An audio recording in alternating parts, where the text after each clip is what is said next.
लेकिन मेरे दोस्तों बुजुर्गों, मुल्क के अंदर एक फितना है, मुल्क के अंदर एक नासूर है, अल्लाह अकबर, जिसका जब दिल चाहता है मेरे अजीजों घर की तरकारी को बुरा ना कहता, घर के बिस्तर को बुरा ना कहता, लोड शेडिंग की मजम्मत नहीं करता, याराने मोहम्मद को बुरा कहता है। सुन लो याराने मोहम्मद को बुरा जान से, माल से, औलाद से समझने वालों, सहाबा इकराम की याराने मोहम्मद की इज्जत के चौकीदार कल भी जिंदा थे, आज भी जिंदा है। इंशाअल्लाह जब तक जिंदगी रही खत्म नबूवत की चौकीदारी होती रहेगी। कहो इंशाअल्लाह, उच्च हद करके अल्लाह से बैत करो। जब तक जिंदगी रही खत्म नबूवत की चौकीदारी होती रहेगी, और जब तक जिन में जान रही, हमारी रगों में खून दौड़ता रहा, हमारे सीने में रूह रही, रब्बे अकबर की कसम साहबा की इज्जतों का दिफा होता रहेगा, साहबा की इज्जतों का दिफा होता रहेगा।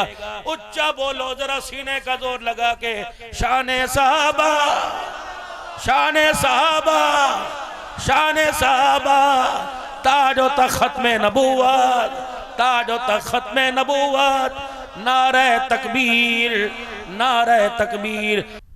नबी के माँ बाप ईमान वाले थे, आधे कहने काफिर थे, आधे कहने मुसलमान थे। याद रखना मदरसा हैदर कर्रार के सालाना जलसे पे आने वालों, जिस नबी से, जिस पुश्त से, जिस लड़ी से अल्लाह नबी को भेजता है, अल्लाह उस लड़ी के अंदर मर्द औरत को दो चीजों से पाक रखता है। अल्लाह शिर्क से पाक रखता है, अल्लाह जिना से पाक रखता है। होवे मिठड़ा मोहम्मद, होना सोना मोहम्मद, माँ ना पाक हो, बाप ना पाक हो ही नहीं सकता। रब्बे अकबर की कसम है, पता नहीं आमना को अल्लाह ने किस किस पानी से पाक किया, पता नहीं अब्दुल्ला को किस किस पानी से अल्लाह ने पाक किया। ओ लोगों, नबी के पैर की जुत्ती को गंद लग जाए, जिब्राइल रोक के खड़ा हो जाए, या रसूलल्लाह, जुत्ती के तलवे के नीचे से जानवर का गोबर बीट फुजला अदोजा कर दो, अल्लाह ये बर्दाश्त नहीं करता तेरी जुत्ती के पैर को गंद लग जाए। सुनो सुनो मेरे अजीजों, अगर अल्लाह नबी की जुत्ती के पैर को गंद बर्दाश्त नहीं कर सकता तो मोहम्मद के रोजे में गंद कैसे सुलाएगा, मोहम्मद के बिस्तर पे गंद कैसे बिठाएगा।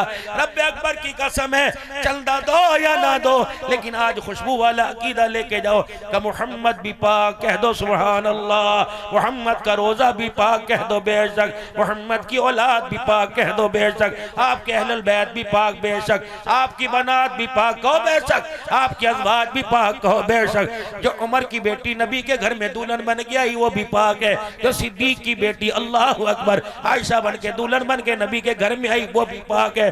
अबू सुफियान की बेटी उम्मे हबीबा अमीर मुआविया की हमशीरा जब नबी के घर में दुल्हन बन के आई, अल्लाह ने उसे भी पाक फरमा दिया है। फिर मेरे अजीजों, आपको मुझे कहना पड़ेगा, मोहम्मद तेरा घराना भी पाक है, तेरा मदीना भी पाक है, तेरे यार भी पाक है, तेरी सूरत भी पाक है, तेरी सीरत भी पाक है, तेरा सिद्दीक भी पाक है, कह दो ना सुभान अल्लाह, तेरा उमर भी पाक है, बोलो बोलो, कह दो ना सुभान अल्लाह, तेरा उमर भी पाक है, कह दो ना सुभान अल्लाह, तेरा उस्मान भी पाक है, कह दो ना सुभान अल्लाह, तेरा मुआविया अली भी पाक है, कह दो ना सुभान अल्लाह। जोर से बोले, तुम्हारा तेरा हुसैन भी पाक है, कह दो ना, तेरा हुसैन भी पाक है, कह दो ना, तेरा हसन भी पाक है, कह दो ना, तेरा मुआविया भी पाक है, कह दो ना। अब्दुल हन्नान, अल्लाह कहता हो मेरा अब्दुल हन्नान कितने नाम गिनाएगा।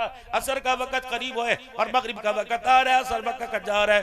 कल मुकदीना मुकादमा, मैंने कहा अल्लाह क्या, अबू बकर का नाम लेगा अबू जर रह जाएगा, उमर का नाम लेगा मिकदाद रह जाएगा, उस्मान का नाम लेगा अबू जर गिफारी रह जाएगा, अल्लाह अकबर, अली का नाम लेगा सुलेमान रह जाएगा। मैं कहा अल्लाह क्या करूं, को मनदी कोई नहीं, झटके मनदे कोई नहीं, भाभी मनदे कोई नहीं, देवबंदी माजल्ला मनदे कोई नहीं, सुन्नी माजल्ला मनदे कोई नहीं, अहले हदीस माजल्ला मनदे कोई नहीं। या अल्लाह मैं क्या करूं। अल्लाह फरमांदे तेरी नहीं मनदे, मेरी कुरान दी ते मननगे। मैंने कहा अल्लाह तेरे कुरान की क्या मानेंगे। अल्लाह कहता है वस्साबिकूनल अव्वलूना मिनल मुहाजिरीन वल अंसार वल्लज़ीना तबऊहुम बिइहसान रदियल्लाहु अन्हुम व रदू अन। कल सिद्दीक दी न कर, कल सिर्फ उमर दी न कर, कल मेरे अजीजों उस्मान अली दी न कर, अहले बैत की न कर, दर वालों की न कर, घर वालों की न कर। या अल्लाह मैं झटका बंदा, झटकी कौम को कैसे सुनाओ। अल्लाह फरमाते हैं इनको समझा दे, तुम तो नबी के यारों की बात करते हो, जिन्होंने नबी के यारों का दीदार किया अल्लाह उनसे भी राजी हो गया। छोड़ो झगड़े, खत्म करो फसादात को। इतनी लड़ाइयां, प्यो एक मस्जिद डांडा पे पुत्र दूई मस्जिद डांडा। और चलो कोटद्दू के गयूर मुसलमानों सिनावा वालों, कस्बे वालों, महमूद कोट वालों, महमूद अड्डे वालों, चलो अपना घर होता तो बात बनती, ये तो अल्लाह का घर है। मोहतरम दोस्तों बुजुर्गों, चलो यहाँ समझ में आता है, कोई हमारा अब्दुल लतीफ साहब, मियां अब्दुल लतीफ साहब की मस्जिद में बनाई हुई मस्जिद में नमाज पढ़ने आएगा, कोई ताज मोहम्मद साकिब साहब की बनाई हुई मस्जिद में पढ़ने आएगा, हसन माविया की मस्जिद में पढ़ने के लिए आएगा, कोई सामने वाली मस्जिद में जाएगा, कहता है यहाँ मेरी नहीं होती, कहाँ मेरी नहीं होती। कितनी बदनसीबी की बात है, मोहम्मद अरबी सल्लल्लाहु अलैहि वसल्लम के रोजा अनवर में सलाम करने के लिए मदीना तैयबा जाते हैं, वहाँ अजान का वक़्त आ जाए, कितने बदनसीब लोग हैं नमाज नहीं पढ़ते, कहते यहाँ के इमाम के पीछे हमारी नहीं होती है। तेरी गली का जमादार क्यों ना हो, तेरी गली के अंदर कचरा उठाने वाला क्यों ना हो, गू की टोकरियां उठाने वाला क्यों ना हो, अगर वो बदकिरदार हो तो उसे अपनी गली में कचरा उठाने के लिए कबूल नहीं करेगा। अगर तू एक जमादार को कचरा उठाने के लिए अपनी गली में कबूल नहीं करता तो आमना का लाल अपनी मस्जिद में बदकिरदार को कैसे कबूल करेगा। मैं नमाज पढ़ाऊंगा, नमाज में अलहम शरीफ पढ़ूंगा और कुरान पाक की आयत पढ़ूंगा, मेरी नमाज की तिलावत को मेरे घर वाले सुनेंगे, मस्जिद के मुअज्जिन साहब सुनेंगे, इंतजामिया सदर कमेटी सुनेगी, इलाके के लोग सुनेंगे। अगर कोई राहगीर चलता हुआ है साइकिल मोटरसाइकिल खड़ी करके मस्जिद में नमाज पढ़ने आएगा वो सुनेगा, कोई कार वाला सुनेगा, कोई गाड़ी वाला सुनेगा। रब्बे अकबर की कसम है, अगर तेरी मस्जिद का इमाम हो उसकी तिलावत अहले मोहल्ला सुनते हैं तो मस्जिद नबवी के इमाम के क्या कहने। जब वो नमाज में कुरान की तिलावत करता है तो अल्लाह के करम से आमना कलाल मोहम्मद मुस्तफा सल्लल्लाहु अलैहि वसल्लम अपने कानों से समाअत फरमाते हैं। अगर मेरा नबी को टद्दू में आके तेरी मदद कर सकता है, मुश्किल हल कर सकता है, तो क्या मेरा अजीजो अपनी मस्जिद से इमाम को मुसल्ले से नहीं हटा सकता। और चलो नबी की बात छोड़ दो, परवरदिगार आलम का घर है बैतुल्लाह है, मेरे अजीजो ये अल्लाह का वो घर है जहाँ अल्लाह की हर वक्त 120 रहमतें बरसती है। आसमान से अल्लाह की 120 रहमतें आती हैं। मालिक कायनात तो हाजत रवा मुश्किल कुशा है, हर एक की मदद करने वाला है, इज्जत जिल्लत देने वाला है, मौत और हयात का मालिक है। अगर उसके घर के अंदर गुस्ताख होते, बदअकीदा होते, वो अपने घर के अंदर अपने इमाम को कैसे बर्दाश्त करता। ओ मेरा अजीजो, अगर अल्लाह ने अपने घर के अंदर, मेरे अजीजो कहते हो एक तिनका भी अल्लाह के हुक्म के बगैर नहीं हिल सकता, कहते हो एक पत्ता भी अल्लाह के हुक्म के बगैर नहीं हिल सकता, कहते हो तिनका भी अल्लाह के हुक्म के बगैर नहीं हिल सकता, समंदर अपनी मर्जी से नहीं चलता, अल्लाह के हुक्म से चलता है, ये दरख्त पत्ते अल्लाह के हुक्म से हिलते हैं, ये सूरज चांद सितारे अल्लाह के हुक्म से चलते हैं। जब सारी चीजें अल्लाह के हुक्म की मोहताज हैं तो अल्लाह की मर्जी के खिलाफ बैतुल्लाह का इमाम कैसे हो सकता है। आखिर के अंदर जांच आसान को क्या पता, सजट के हाँ जट के जट के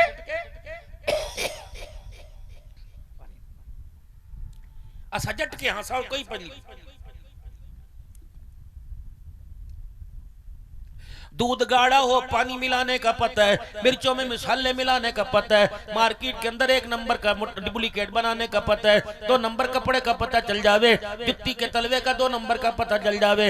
मेरे मोहतरम दोस्तों तंबाकू खरा या दूसरा नंबर है पता चल जाता है, खाद के बारे में पता चलता है। हाय कितनी बदनसीबी, अभी तक तुझे खुदा की पहचान ना हुई, आमना के लाल की पहचान ना हुई। ये तो कयामत के दिन फरिश्ते गुदियां मरोड़ेंगे, ये तो गर्दनों के मन के तोड़ेंगे और कहेंगे ओ बेशर्मो, तुम बीवी के झगड़ों में झगड़ते थे, तुम मियां बीवी के झगड़ों में झगड़ते थे, तुम औलाद बच्चों के झगड़े थे, तुम्हें अल्लाह की कसम तुम्हें शर्म क्यों नहीं आई, तुम आमना के लाल के बारे में झगड़ रहे हो। कोई किसे नूर कहता है, कोई मेरे अजीजों बशर कह के दूर कर देता है, कोई नूर कह के चुप हो जाता है, कोई फरिश्तों में से अफजल कह देता है, कोई इंसानों से अबतर कह देता है, कोई अली से ऊंचा मकाम दे देता है, कोई अहलुल बैत का मकाम ऊंचा कर देता है, नबी का मकाम नीचा कर देता है। शर्म आनी चाहिए। तेरा मेरा ईमान तो मेरे अजीजों कुरैशी वाला के सालाना इज्तिमा में आने वालों, तेरा मेरा ईमान तो ये होना चाहिए था अब्दुल लतीफ साहब की दावत पर आने वालों, भाई रियाज साहब की दावत पर आने वालों, तेरा मेरा ईमान तो ये होना चाहिए था खुदा खुदा है, मुस्तफा मुस्तफा है, वो है, ये है, ये वो नहीं, वो ये नहीं, वो सारी कायनात का रब्बुल आलमीन, ये सारी कायनात का रहमतुल लिल आलमीन है। कल मुकदी मुकादमा, उसके बाद खुदाई खत्म हो गई, इनके बाद अल्लाह ने मुस्तफाई को खत्म कर दिया।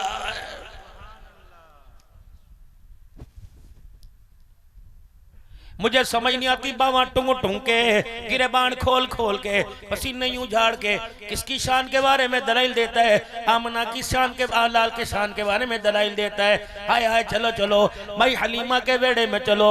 जब सरवर कौनैन सल्लल्लाहु ताला अलैहि वसल्लम दुनिया में तशरीफ ले आए, मेरे बनु साद से 10 ताइयां 10 औरतें निकली। ये ताइफ के पास, ताइफ की बस्ती के पास एक कबीला था।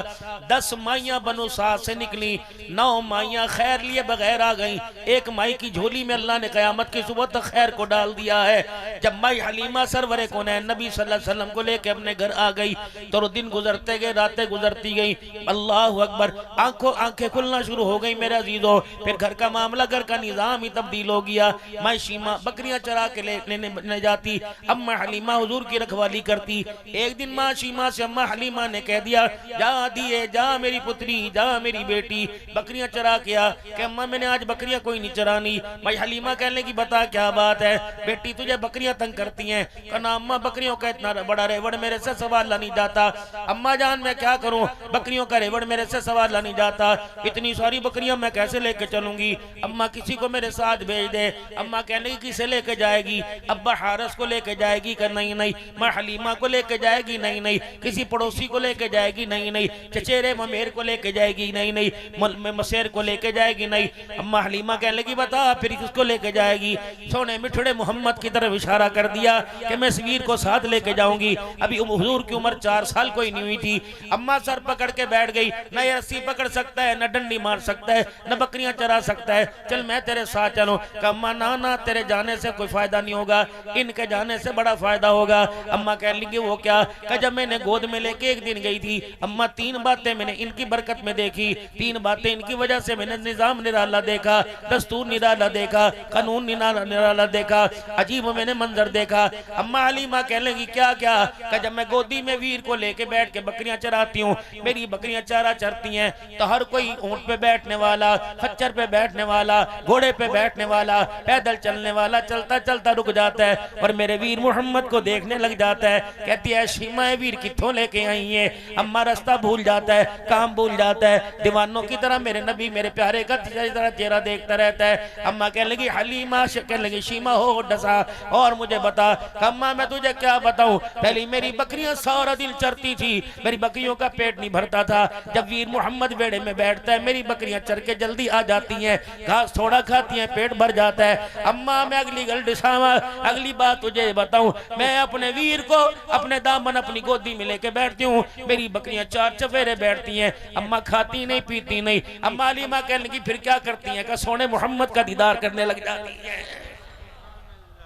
अभी ऐलाने नबूवत नहीं फरमाया, अभी दुनिया में आई है, बचपना है, बकरियां पहचान गई, अकल का अंधा ना पहचाना,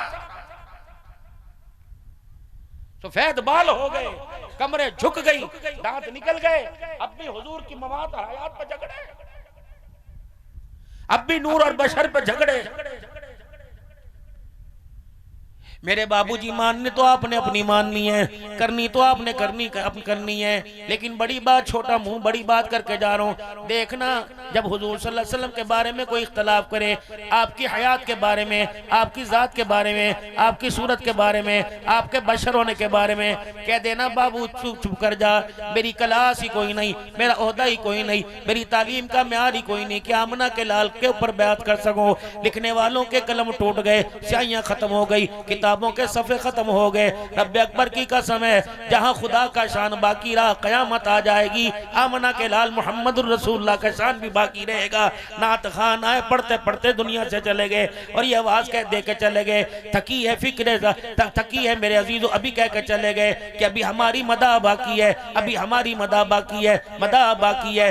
बल्कि अल्लाह कह रहे, अब तुम कह रहे हो तुम्हारी मदा बाकी, तुम्हारी मदा बाकी। मैंने तो मरारा रज़ी अल्लाह तआला अन्हु की जुबान से कहलवा दिया था, रवायत करेंदा हजरत मरारा, मैं एक दिल से डिठा मुहम्मद प्यारा, जदो चौदवी सी ते कोई कोई सितारा, मैं आका नू देखा दोबारा दोबारा, खुदा दी कसम चंद मद्दम दिसावे, मुहम्मद दा चेहरा हसी नजर आवे, हसीना जमीला दा मुंह मोड़ दिता, उच्चा बोलो मुहम्मद मना रब कलम तोड़ दिता। तुम अब भी झगड़ों में पड़ो।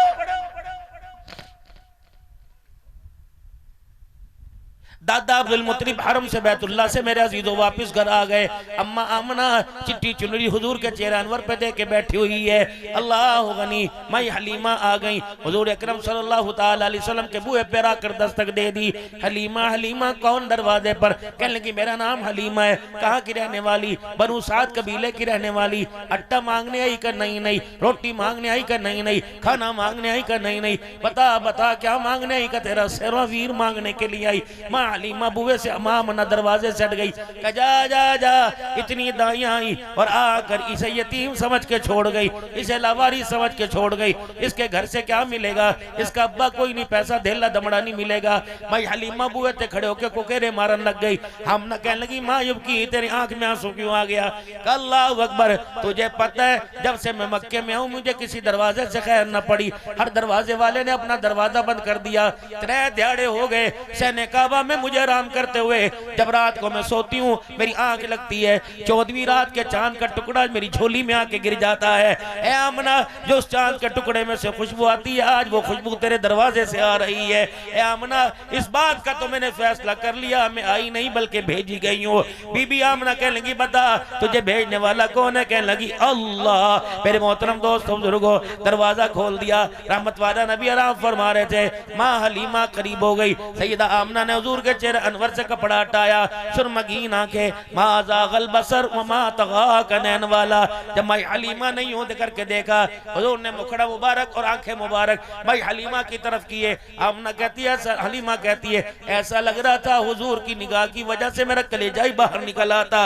मैंने यूं करके हाथ बढ़ाए, अल्लाह के पैगंबर ने भी यूं हाथ बढ़ाए और बताया है अम्मा मैंने हाथ इस वजह से बढ़ाया कि तू सही जगह आई है और मैं भी सही गोदी का अल्लाह ने मेरा इंतखाब फरमाया है। सैयदा आमना कहती हैं हलीमा गोदी में चाहने लगी, गोदी में उठाने लगी। दादा आ गए, कहने लगे ए हलीमा, ए आमना, मुझे पता नहीं मैं जहाँ जा रहा था मुझे पीछे से आवाज आ रही थी मुबारक अब्दुल मुत्तलिब तेरे घर में मोहम्मद आ गया है, मोहम्मद आ गया है। अब्दुल मुत्तलिब कहने लगे आज तक ये नाम मैंने अरब में सुना ही कोई नहीं मोहम्मद, लेकिन मेरा दिल चाहा मैं इसका नाम मोहम्मद रखूंगा। भाई हलीमा कहने लगी अल्लाह अकबर। भाई हलीमा कहने लगी मैंने ऐसा बाल डिठा कोई नहीं। ए आमना, बड़े बड़े हुस्न जमाल वाले देखे, बड़े बड़े हसीन बाल वाले देखे, बड़े बड़े हसीन गाल वाले देखे, लेकिन सुरमगीन आंखों वाला तेरे मोहम्मद के अलावा कोई नहीं देखा है। ऐसा लगता है बना के सजा के सवार के तैयार करके खुदा ने हमने तेरी झोली के अंदर डाल दिया। वहां तो ये फैसले हो रहे और यहाँ ये इंतखाब हो रहे।